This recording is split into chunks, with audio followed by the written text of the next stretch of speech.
Alhamdulillahirabbil alamin. Wassalatu wassalamu ala asrofil anbiya'i wal mursalin wa ala alihi wa ashabihi ajma'in, amma ba'du. A'udzu billahi minasyaitonir rajim. Bismillahirrahmanirrahim. Ya ayyuhalladzina amanu athi'ullaha wa athi'ur rasul wa ulil amri minkum. Fa in tanaja'tum fi syai'in farudduhu ila Allah wa rasul in kuntum tu'minuna billah wal yawmil akhir. Dzalika huwa ahsanu ta'wila. Shadaqallahul adzim. Pertama, marilah kita bersyukur kepada Allah Subhanahu wa taala bahwa pada hari ini alhamdulillah di dalam saresehan yang dimuliakan dan diridhoi Allah Subhanahu wa taala ini, insyaallah kita akan memperoleh sebuah hikmat yang besar bagi kemajuan umat Islam dan bangsa Indonesia ke depan. Sebagaimana tadi telah disampaikan oleh para ulama-ulama dan sesepuh dari Dewan Syariah Surakarta, adalah menjadi momentum yang sangat tepat tanggal 5 Juli tahun 2020 ini. Mengapa? Pertama adalah temanya adalah dari Surakarta untuk NKRI. Ini luar biasa. Subhanallah. Kita harus menyampaikan ini secara jujur bahwa hanya masyarakat Solo yang jauh lebih dekat dengan pimpinan bangsa ini.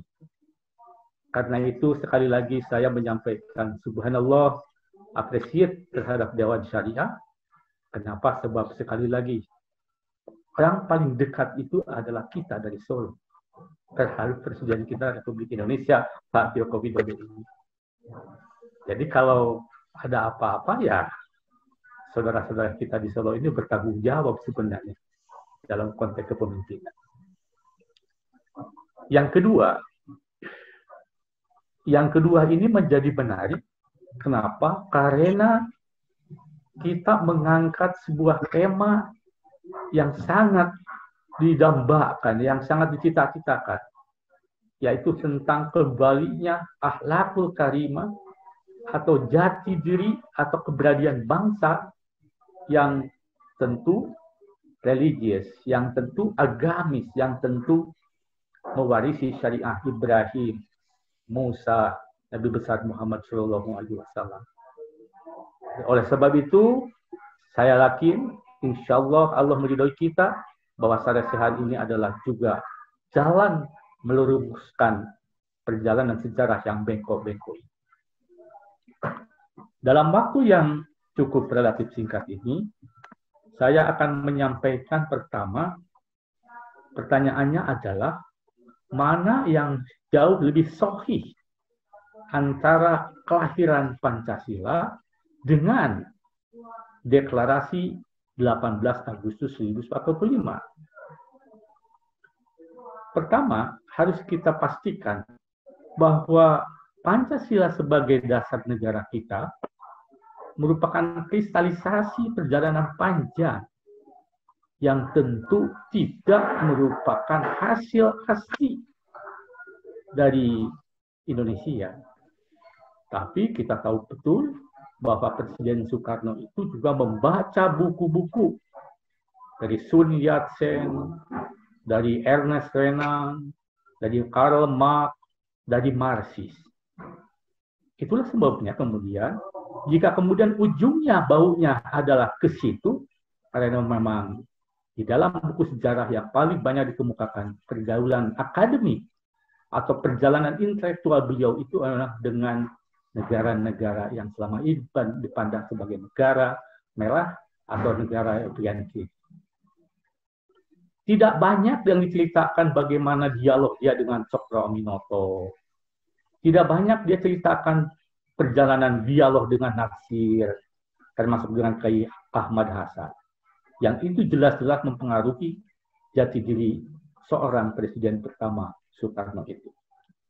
Nah, oleh sebab itu, ketika saya di Lemhanas dimintai perbincangan tentang tanggal 1 Juni, saya katakan tanggal 1 Juni itu adalah proses awal. Itu artinya belum bisa dikatakan bahwa itu telah lahir. Sebab kalau kita mengetahui ada 5 model tentang Pancasila sebagai dasar negara itu, dan yang kemudian diberlakukan adalah Pancasila yang disahkan pada tanggal 18 Agustus 1945. Dengan berbagai kekecewaan dan keikhlasan dari umat Islam. Kenapa? Karena Piagam Jakarta yang menyebutkan ketuhanan dengan kewajiban menjalankan syariat Islam bagi pemeluknya itu, dalam waktu detik-detik terakhir ada semacam kesepakatan secara lebih mengutamakan pada maslahah universal atau kepentingan publik, yaitu mencoret 7 kata-kata itu. Tetapi hadirin sekalian jamaah rahimakumullah, apa kompensasinya? Paling penting itu saya lihat. Sebagaimana di dalam Al-Quran dikatakan, laqad kana fi qasasihim la ibrah li ulil albab. Bahwa pada setiap kisah-kisah sejarah itu, mana ini yang belum muncul? Bahwa dalam setiap kisah-kisah sejarah itu ada pelajaran luar berharga bagi orang-orang yang berpikir, yang ulul albab, yang kritis, yang kreatif. Nah, itulah sebabnya kemudian kompensasi yang diberikan oleh Republik kepada umat Islam, tegasnya bahwa negara ini adalah negara religius, negara berketuhanan yang Maha Esa. Bahwa dengan kemudian pemerintahan Republik Indonesia didasarkan kepada ketuhanan yang Maha Esa, didasarkan kepada kerakyatan, kepada kemanusiaan yang adil dan beradab, didasarkan pada persatuan Indonesia, didasarkan kepada kerakyatan dan hikmat kebijaksanaan berkemusyawaratan, dan yang terakhir tentu adalah upaya-upaya untuk menciptakan keadilan bagi seluruh rakyat Indonesia. Itulah bagi umat Islam dikatakan sebagai gentleman agreement, atau kalau kita mau mengambil, itulah sebagai bentuk wujud pengejawantahan dari Madinatul Constitution atau konstitusi Madinah Indonesia. Jadi alhamdulillah dari perjalanan sejarah 76 tahun itu, umat Islam telah mematuhi apa yang telah disiratkan oleh Allah di dalam surat An-Nisa 59. Wahai orang yang beriman, taatlah kepada Allah, taatlah kepada Rasul, dan taat kepada ulil amri. Nah, ulil amri itu sesungguhnya dalam konteks ini bisa juga dikaitkan dengan kepatuhan dan kewajiban umat Islam mematuhi perjanjian yang disebut gentleman agreement. Buku yang paling sangat menakjubkan dan sangat memberikan pencerahan adalah bukunya Kang Endang Saifuddin Ansori, yang itu betul ditulis di Kanada, di McGill University, dan itu buku tentang Jakarta, Piagam Jakarta, yang paling komprehensif, yang banyak memberikan komentar-komentar. Hadirin sekalian rahimakumullah. Jadi, kalau kita ingin menekankan pentingnya bahwa Pancasila yang sah itu adalah berarti, satu, ketika 7 kata-kata itu hilang dari bagian apa yang dicita-citakan oleh Piagam Jakarta, kemudian ada kompensasi yang tidak banyak diketahui. Kompensasi pertama, menegaskan Indonesia sebagai negara yang berketuhanan yang Maha Esa. Kata-kata pertamanya ketuhanan, tidak ada yang Maha Esa. Yang Maha Esa merupakan tambahan dari Agus Salim. Yang kemudian kata itulah yang kemudian dijadikan platform dalam pasal 29 ayat 1 dan kemudian dilanjutkan dengan ayat 2 telah amandemen tentang negara memberikan perlindungan, memberi dukungan kepada pelaksanaan kehidupan beragama itu. Itu dilihat dari pendekatan konstitusi. Jadi konstitusi kita itu menegaskan negara ini adalah religious state, negara beragama, negara bertuhan. Bukti yang berikutnya, konsekuensi dari Pancasila itu adalah bahwa Indonesia sesungguhnya tidak menganut paham teori politik trias politika. Trias politika itu kekuasaan legislatif, kekuasaan eksekutif, dan kekuasaan yudikatif. Tapi ada kekuasaan yang disebut dengan religious power, yaitu kekuasaan dalam bidang keagamaan yang dibebankan kepada Kementerian Agama, termasuk juga dibentuknya majelis ulama dan majelis agama-agama yang lain. Ini sekali lagi adalah blessing in disguise dari penghapusan syariat Islam 1 Juni itu, yang kemudian kita sebenarnya dengan itulah kita dapat memanfaatkan bangsa Indonesia karena umat Islam sebagai kontributor terbesar, maka dengan kata lain, kita telah memiliki hak terbesar untuk menjadikan Indonesia itu berkepribadian religius, berkepribadian ketuhanan yang Maha Esa. Hadirin sekalian rahimakumullah.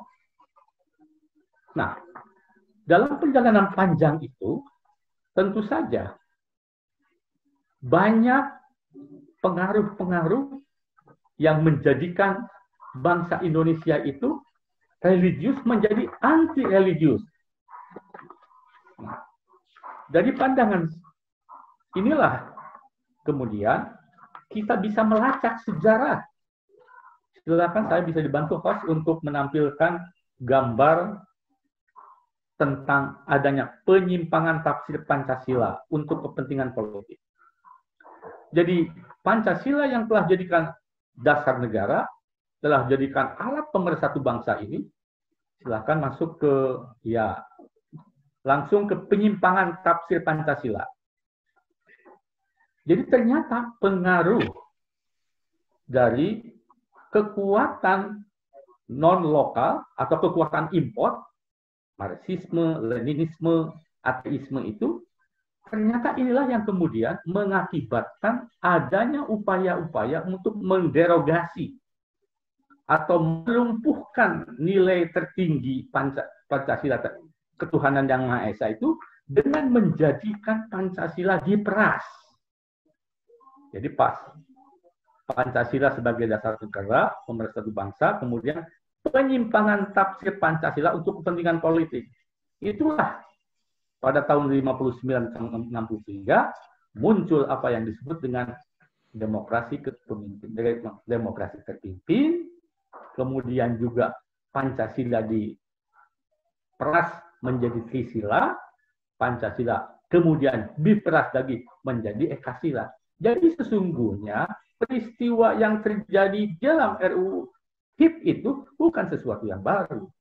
Jadi istilahnya itu kembali lagi untuk membangkitkan paham ateis melalui konspirasi politik di lembaga legislatif. Nah, tentu saja kita bisa melacak mengapa itu bisa terjadi. Coba lihat saja di dalam karena terbukti bahwa lahirnya TAP MPRS nomor 25 tahun 66 termasuk terus ke bawah. Next please. Oke. Nah, dari penyimpangan itulah, selain penyimpangan dalam konteks tafsir, tapi penyimpangan yang paling dasar adalah terjadinya pemberontakan Muso tahun 48 yang menimbulkan korban pada waktu itu dicatat 1.920 orang. Sedangkan pada gerakan G+PKI diperkirakan yang korban antara 500 sampai 2 juta. Nah, jadi hadirin sekalian, tentu saja peristiwa yang terjadi Madiun maupun Gestapo PKI tahun 65 bukan merupakan peristiwa tunggal, tetapi merupakan peristiwa yang sebelumnya telah terjadi di Soviet Union, telah terjadi di RRT, telah terjadi juga di Vietnam, dan juga terjadi di Indonesia. Jadi kaitan-kaitan historis yang menurut pandangan saya, baik yang terjadi di Soviet Rusia pada Perang Dunia Pertama dan Kedua, maupun yang terjadi di RRT, termasuk juga di Vietnam dan di Kamboja, sesungguhnya dari konteks hukum dan hak asasi manusia, kejahatan yang dilakukan oleh komunis itulah menjadi penyebab utama, menjadi faktor yang sangat menentukan kenapa TAP MPR nomor 25 dan 20 itu hadir dalam rangka menyelamatkan bangsa Indonesia sebagai negara yang religius, negara yang berketuhanan yang Maha Esa, negara yang memberikan freedom of religious right.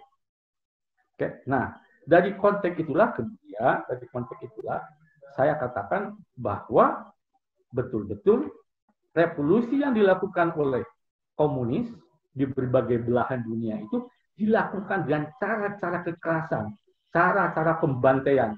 Dan itulah kemudian saya katakan di dalam konteks hukum hak asasi manusia, peristiwa itu adalah merupakan kejahatan kemanusiaan, kejahatan terhadap tegaknya perdamaian. Di dalam hukum internasional, kejahatan seperti ini tidak ada hak untuk diampuni, impunity. Bahkan pembelakuan proses hukumnya pun kadang-kadang menurut ahli hukum pidana internasional tidak boleh, harus dilakukan kendati pun sudah kedaluarsa.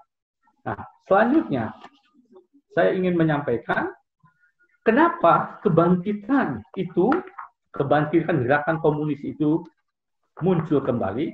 Inilah yang saya katakan yang saya katakan bahwa reformasi yang berlangsung pada tahun 1998 itulah kemudian secara paralel juga telah menimbulkan kebangkitan gerakan komunis di Indonesia. Jadi celah-celah demokratisasi itu memberikan juga peluang kepada komunis dengan misalnya pembebasan pulau buruh oleh Presiden Habibie pada 21 Mei 1998, kemudian juga mengembalikan adanya putusan MK tentang mengembalikan hak-hak politik komunis kepada mereka. Kemudian pembukaan hubungan diplomatik Indonesia dengan RRT, Rusia, Meksiko, dan negara-negara komunis ketika itu, termasuk keberhasilan secara konspiratif jatuhnya putusan Presiden terkait dengan penetapan 1 Juni sebagai hari lahirnya Pancasila. Itu berdasarkan keputusan Presiden nomor 24 tahun 2016. Jadi hadirin sekalian, berarti mengembalikan 1 Juni sebagai hari kesaktian Pancasila itu sesungguhnya membangkitkan kembali gerakan rasa Trisila dan Ekasila itu sesungguhnya. Cuma kita sekali lagi lupa sejarah. Kita umat Islam sering lupa terhadap sejarah. Sehingga baru kita terperangah ketika ada buku Aku Bangga Menjadi Anaknya PKI. Itu Rebecca Ciptaning, hadirin sekalian. Nah, dari istilah kemudian kita mengatakan bahwa kalau begitu bagaimana sikap kita? Sikap kita terhadap rancangan undang-undang haluan ideologi negara. Nah, dari pandangan saya sebagai orang yang terlibat di Fakultas Hukum, maka sebenarnya tanda-tanda itu sudah jelas. Pertama, tanda-tanda lahirnya menjadi lokomotif gerakan Pancasila yang tafsirnya mulai sesat, itu terbukti dengan pernyataannya Pak Ketua BP Badan Pembina Pancasila ini. Jadi di situ katanya agama itu musuh terbesar dari Pancasila. Sudah diklarifikasi oleh Profesor Adian, tapi ternyata klarifikasinya juga tidak menimbulkan penyelesaian, tetap aja menimbulkan kecurigaan. Kok tiba-tiba ada agama musuh terbesar Pancasila? Padahal para pendiri Pancasila itu para kaum agamawan. Yang namanya Panitia 9 itu 7 orang Muslim, hanya 2 orang non-Muslim. Oke. Nah, oleh sebab itu, jadi tanda-tanda tafsir sesat, tanda-tanda kembali pada semangat tahun 59-63, itu ternyata bangkit kembali pada tahun 2016 plus 2019. Nah, yang sekarang justru yang terakhir ini, yang paling kita sangat prihatin dan menimbulkan kegemparan atau kegoncangan bagi umat dan bangsa Indonesia adalah lahirnya gagasan rancangan undang-undang haluan ideologi Pancasila. Konyolnya, nah, ini adalah wamakarullah. Dia kelihatannya ingin membuat ukara-ukara, ingin membuat tipu-tipu muslihat, tapi ternyata tidak cerdas. Kenapa tidak cerdas? Karena satu, di dalam pasal 7 ayat 2 itu disebutkan bahwa ciri pokok Pancasila itu berupa trisila, yaitu sosio-nasionalisme, sosio-demokrasi, serta ketuhanan yang berkebudayaan. Ini kembali kepada gagasan Soekarno 1 Juni. Jadi membangkitkan semangat 1 Juni, membangkitkan semangat Soekarnoisme ketika itu terbukti melalui kekuatan politik di parlemen yang kemudian ini juga sekali lagi oleh sebagian partai-partai Islam ternyata tidak terseraba, tidak tersentuh. Mereka lolos dari partai-partai Islam. Hanya beberapa aja partai yang tidak mendukung itu. Nah, oleh karena itu dilihat dari segi ketentuan hukum Indonesia dan ketentuan hukum internasional, rancangan undang-undang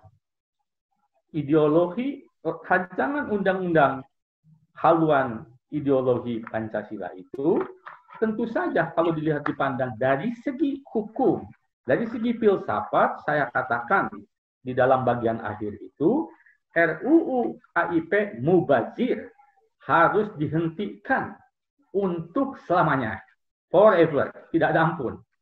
Kenapa? Karena pasal 7 RUU KIP itu tidak sesuai dengan jati diri dan keberadaan bangsa Indonesia yang religius, yang berketuhanan yang Maha Esa.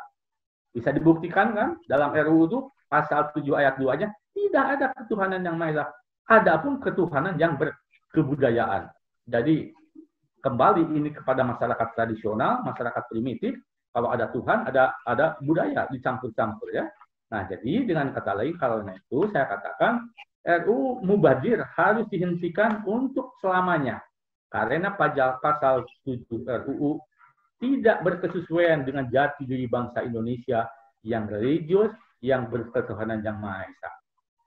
Bahwa tafsir Pisila dan Ekasila adalah jelas indikatornya komunisme, Marxisme, Leninisme yang pada hakikatnya meniadakan ketuhanan yang Maha Esa. Kita bersyukur, alhamdulillah, semua organisasi-organisasi keagamaan dan organisasi-organisasi sosial keagamaan sudah secara terang benderang dari berbagai kabupaten melakukan usulan bukan untuk ditunda, untuk dihentikan selamanya. Saya katakan mubazir karena banyak biaya yang dimakan tapi tidak ada manfaatnya. Kemudian yang kedua, TAP MPR 25 dan Undang-Undang Nomor 27 tahun 1999 hadir sebagai pengejuantahan dari Statuta Roma atau dari konvensi internasional terkait dengan apa yang dilakukan oleh gerakan komunis dunia sebagai kejahatan terhadap kemanusiaan, kejahatan terhadap perdamaian. Umat manusia yang beragama kok enaknya mau dihapus, enaknya mau dimusnahkan. Nah, saya katakan ini sebagai kejahatan yang tidak bisa diampuni, impunity. Nah, jadi sekali lagi TAP MPR itu ditetapkan dan tidak ada yang berani berubah.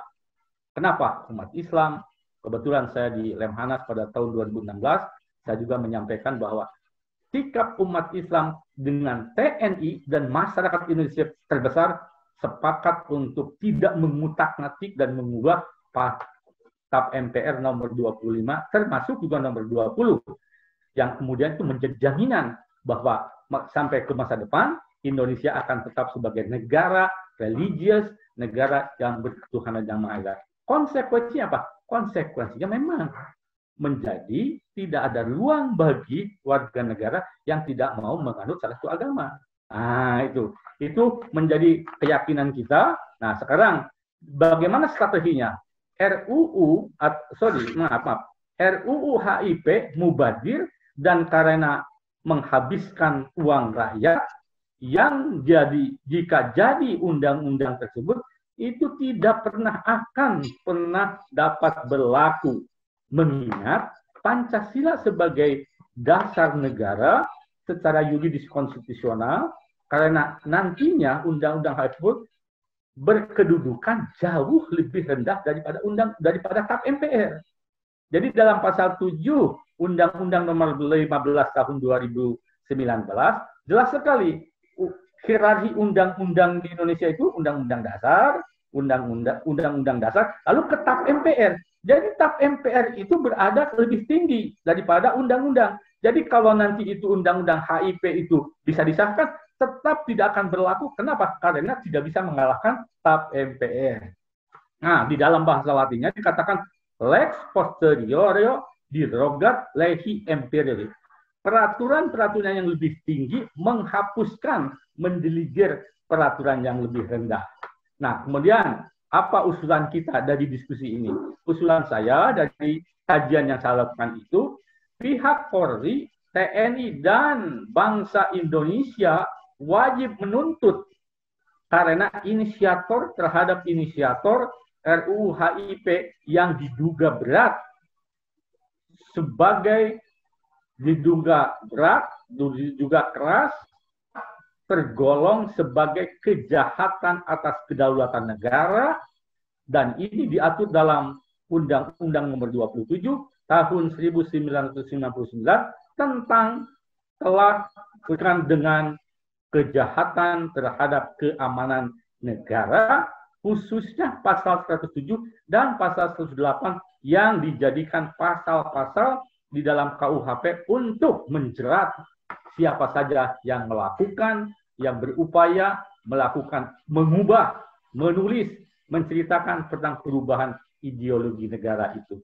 Nah, saya pikir itu yang kemudian kita jadikan pada pedoman. Jadi secara konstitusional, secara filosofis, jelas rancangan undang-undang HIP tidak memiliki tempat, karena tempat yang memang layak di Indonesia adalah warga negara yang memiliki keyakinan terhadap satu agama. Yang itu kemudian di dalam era reformasi diberikan peluang itu untuk tetap komit. Nah, jadi kalau begitu, inilah yang kemudian di dalam Al-Quran disebutkan, di dalam Al-Quran surat An-Nahl, jadi mereka ini ibaratnya kontrak kita, perjanjian kita sudah selesai.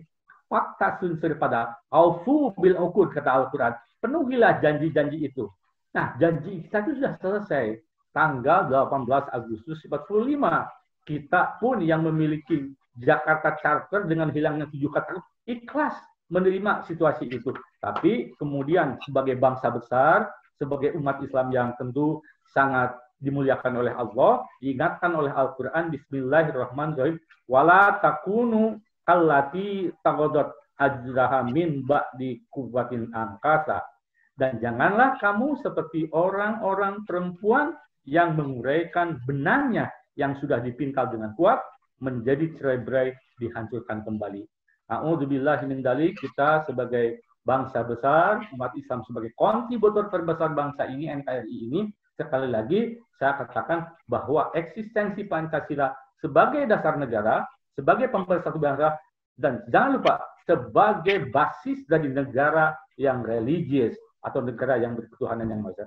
Karena itu sekali lagi menurut pandangan saya RUU HIP mubadir dia tidak guna, hentikan, dan tentu kita memiliki hak dan kewajiban untuk menuntut aktor-aktor di balik pengusulan RUU HIP tersebut. Wallahu a'lam bishawab, mohon maaf lahir batin, termasuk ke berbagai kesalahan-kesalahan. Insya Allah kita dapat meneruskan diskusi dengan nanti ada pembicara yang berikutnya. Wallahu a'lam bishawab. Wassalamualaikum warahmatullahi wabarakatuh.